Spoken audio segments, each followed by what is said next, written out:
Bayangkan jika dunia tiba-tiba membeku, bukan karena musim dingin biasa, tapi karena kehancuran total yang dimulai dari satu hal kecil, yaitu ketika listrik padam, mesin pengendali cuaca gagal beroperasi, langit tiba-tiba membeku, dan perlahan bumi berubah jadi padang salju yang tidak berujung. Manusia yang dulu berkuasa kini hanya bersembunyi di bawah tanah, berebut makanan, dan saling mencurigai satu sama lain.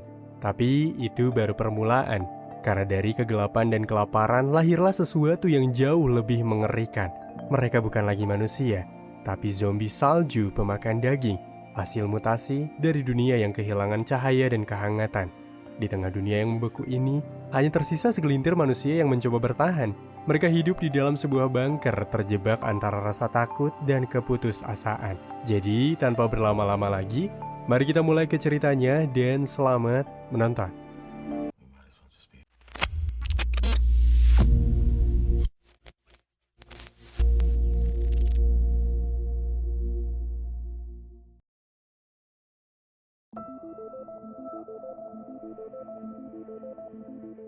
Di sebuah dunia yang kini tinggal sepetak, semuanya habis oleh salju seakan-akan diterkam. Tapi dalam sebuah lorong kosong, dua orang manusia tampak berlari panik meminta pertolongan. Seakan-akan ada yang bersiap menyerang mereka. Di sebuah daratan yang kini berubah menjadi padang salju, terdapat seorang pria yang hendak dieksekusi karena ia positif mengidap sebuah flu. Ia tidak bisa dibiarkan hidup lebih lama karena mereka belajar dari kemarin, 20 orang telah tewas secara mendadak karena flu menyebar. Mereka tidak memiliki pilihan selain menembak mati sang pria tua bernama Hal. Sam yang melihat tampaknya menahan karena kasihan. Tapi inilah yang terjadi. Bagaimanapun mereka tidak bisa ambil resiko meski sang pria terus memohon.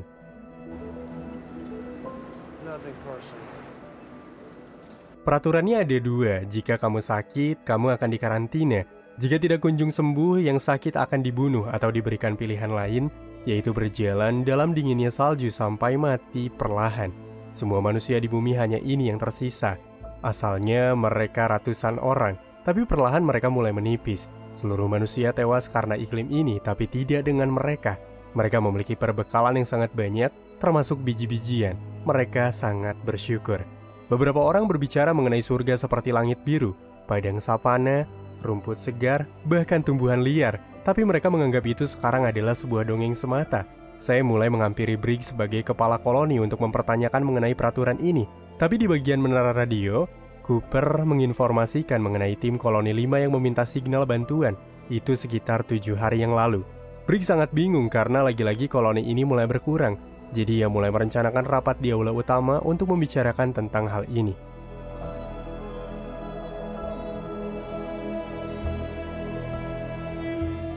Menanggapi apa yang Sam bicarakan, Briggs kini mulai menghampiri Mason mengenai ia yang membunuh Hal padahal Hal memilih untuk berjalan.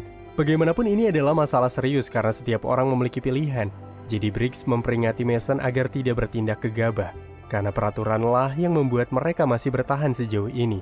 Sam memiliki kekasih yang bertugas di bagian obat-obatan. Meski begitu, Sam tahu jika Kai terus terobsesi mencari daratan melalui satelit yang mungkin bisa dijadikan tempat berlindung baru bagi mereka.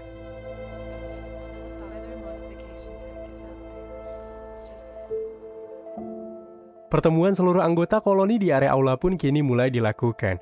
Semua mulai berkumpul.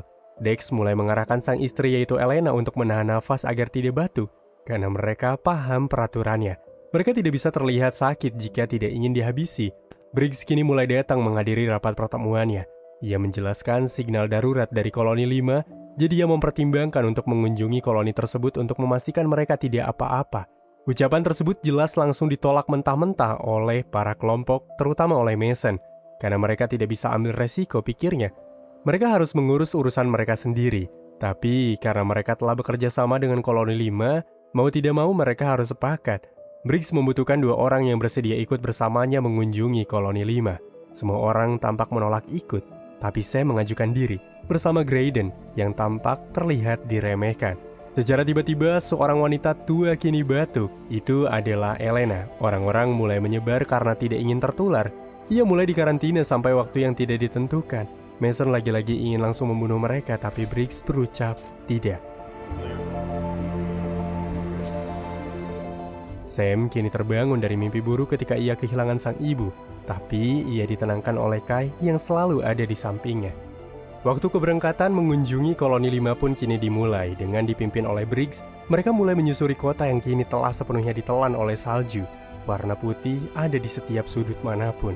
Mereka pun kini berada di sebuah alat pengubah cuaca yang sudah rusak sangat lama. Sam berharap alat tersebut bisa kembali beroperasi lagi agar bisa mencairkan salju. Tapi itu hanyalah angan-angan semata. Karena sekali lagi, kerusakan alat tersebut bermula ketika seluruh listrik padam. Mereka yang kembali berjalan tampaknya mulai berusaha melewati jembatan.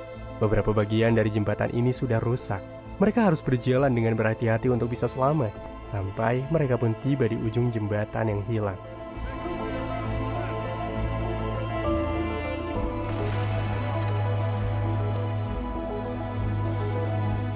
Graydon kini melihat sesuatu di mana tampak terdapat satu mayat yang tewas dengan sebuah pistol berpeluru. Briggs mencoba memastikan kematiannya, tapi ia tidak ingin berspekulasi lebih banyak. Yang jelas mereka harus tetap melanjutkan perjalanan. Berhubung badai kini sudah datang, Briggs mulai memimpin mereka memasuki helikopter terbengkalai untuk bermalam. Ia berasumsi jika besok akan tiba di koloni 5. Briggs mendapatkan kabar mengenai Dex dan Elena kondisinya mulai memburuk. Mason tetap keras kepala ingin mengusir mereka, tapi Briggs berbicara agar Cooper menahan Mason sampai ia berhasil kembali ke area camp.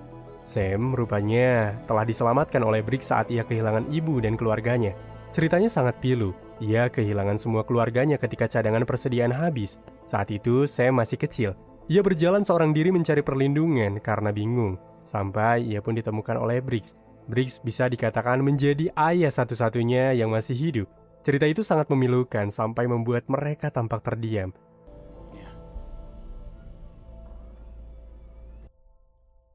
Setelah beristirahat panjang, tepatnya ketika pagi hari, mereka kembali melanjutkan perjalanan. Sampai mereka pun tiba di koloni 5. Belum jauh melangkah, darah terlihat tercecer di bagian pintu masuk. Itu sudah membeku.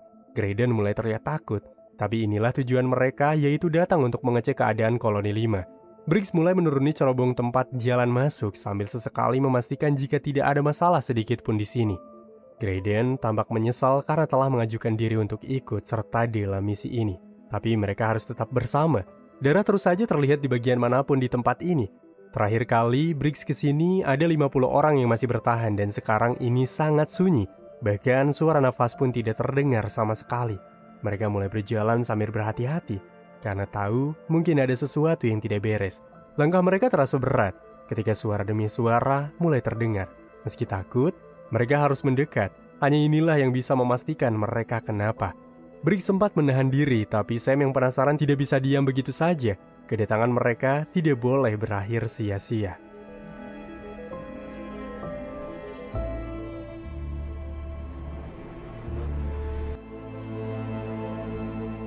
Ketika tiba di sebuah ruangan, mereka disambut oleh pria yang tampak syok.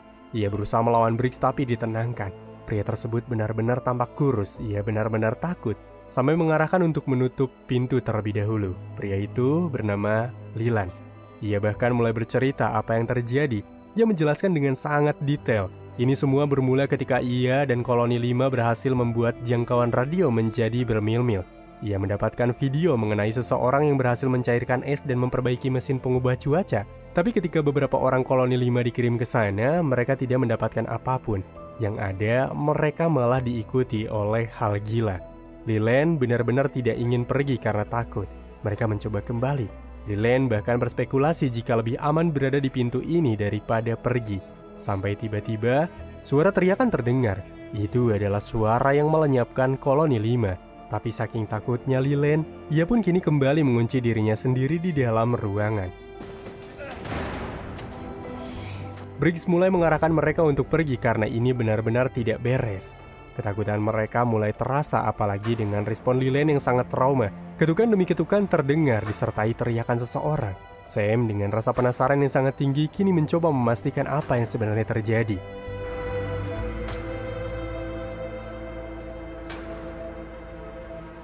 Dan sial, rupa-rupanya di sini menjadi pembantaian 50 pasukan koloni 5 yang rupa-rupanya habis terpotong-potong dan menjadi santapan para zombie dengan pemikiran.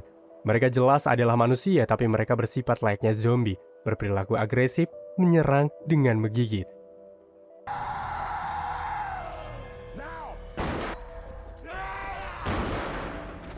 Graydon yang terlebih dahulu pergi mulai mendapatkan serangan.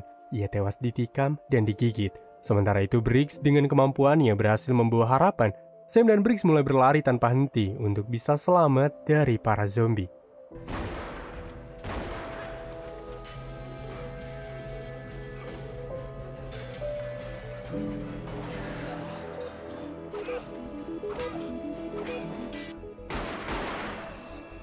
Dalam pelarian, mereka terus bergerak agar bisa kembali ke camp dengan cepat. Tapi sebelum itu, Briggs melemparkan bom untuk menghancurkan tempat ini sekaligus membunuh para zombie gila itu. Tidak seperti pergi, mereka kini pulang dengan sedikit berbeda. Jalan mereka sangat cepat.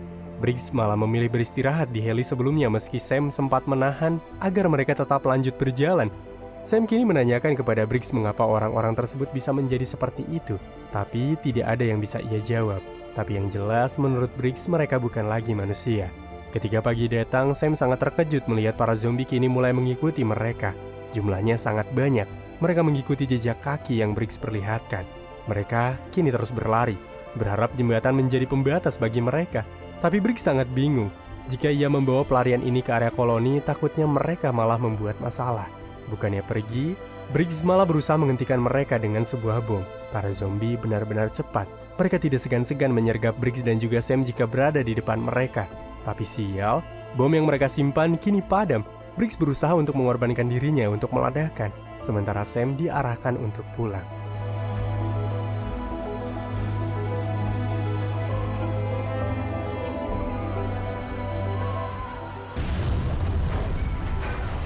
Hal itu jelas saja membuat zombie alpha sangat marah. Sam hanya bisa menunjukkan pandangan takut dan tidak percaya apa yang baru saja terjadi di hadapannya. Dalam misi yang seharusnya berlangsung mudah, Sam kini kembali seorang diri melewati gedung-gedung tinggi yang tertelan salju, melewati alat perubah cuaca, bahkan berusaha membawa kabar mengerikan jika Briggs dan Graydon telah tewas. Sedangkan di camp, Mason mulai menembak Elena yang tidak kunjung sembuh. Ia benar-benar egois. Keputusannya benar-benar sangat ceroboh. Di kejauhan, Sam berusaha meminta pertolongan. Kai kini berusaha menjemput kekasihnya itu yang terlihat lemas tidak sanggup berjalan.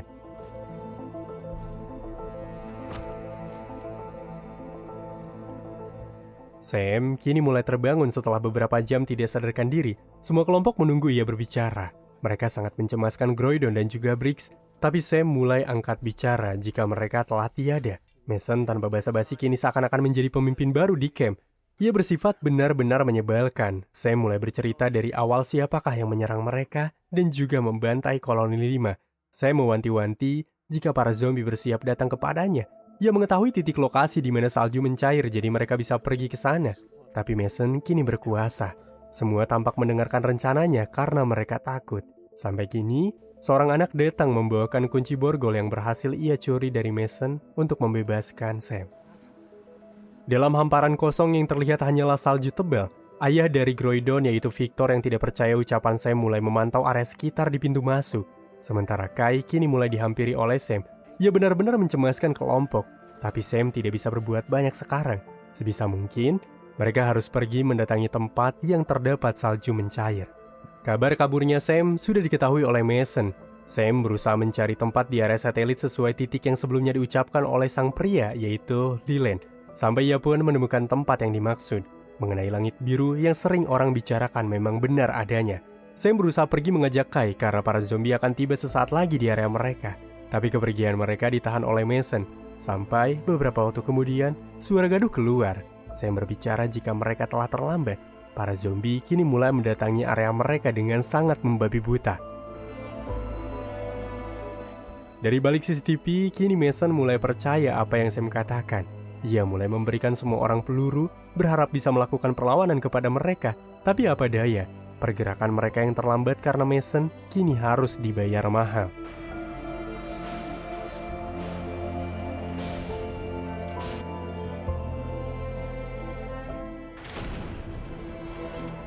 Para zombie mulai meneror di setiap sisi tempat ini. Teriakan demi teriakan mulai terdengar bersahutan. Tembakan demi tembakan kini dikeluarkan untuk sekedar bertahan. Victor tidak mau bersembunyi. Ia bersedia mengorbankan dirinya untuk kelompok. Para zombie sangat cepat dan kuat. Kepintaran bertarung mereka bahkan melebihi rata-rata manusia. Tidak seperti sifatnya yang berontak, Mason malah menjadi orang pertama yang melarikan diri dan mengurung Sam.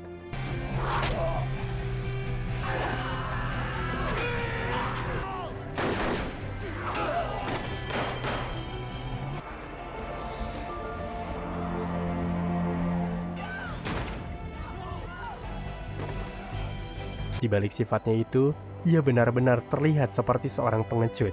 Semua orang kini tidak percaya kepada Mason. Sam berusaha mencari cara untuk mencari jalan keluar melalui pipa ventilasi. Mason dengan sifatnya mulai ditinggalkan oleh kelompok. Bahkan Sam kini memberikannya pistol secara percuma agar kehidupannya tidak berakhir sia-sia.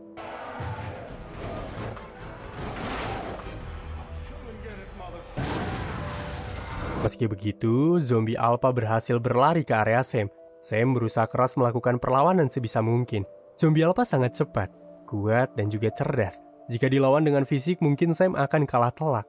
Tapi Sam berhasil memanfaatkan kelengahannya.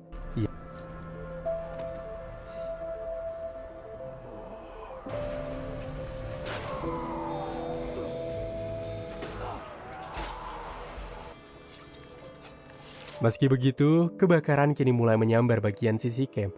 Kai benar-benar cemas dengan sang kekasih, tapi beruntunglah Sam berhasil selamat. Dari 100 anggota, hanya tersisa mereka. Dengan perlengkapan seada-adanya, mereka mulai berjalan mencari sebuah tempat yang terdapat matahari, tempat di mana mereka mungkin bisa melanjutkan hidup kembali.